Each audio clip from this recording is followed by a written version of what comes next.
നല്ല വലുപ്പവും ശക്തിയുമുണ്ടായിരുന്നു എല്ലി എന്ന ആനക്ക്. കാട്ടിൽ ഏറ്റവും പവറുള്ളത് തനിക്കാണെന്ന അഹങ്കാരവും അവൾക്കുണ്ടായിരുന്നു.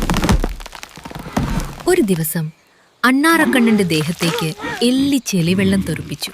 ഓ സോറിടാ. സോറി പറഞ്ഞെങ്കിലും എല്ലി ചിരിച്ചുകൊണ്ടിരുന്നു. അന്ന് രാത്രി വലിയൊരു കൊടുങ്കാറ്റ് വീശി.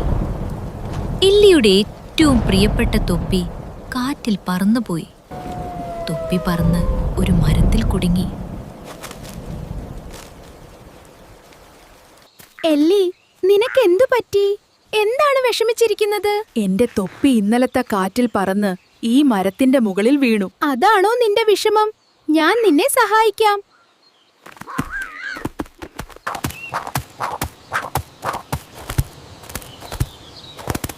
അണ്ണാൻ മരത്തിൽ കയറി തൊപ്പി താഴേക്കിട്ടു.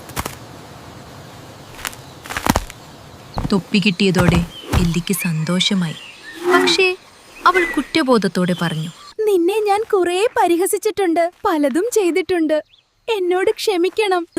അതൊന്നും കുഴപ്പമില്ല, നമ്മൾ സുഹൃത്തുക്കളല്ലേ. അതൊക്കെ ക്ഷമിക്കാവുന്നതല്ലേയുള്ളൂ.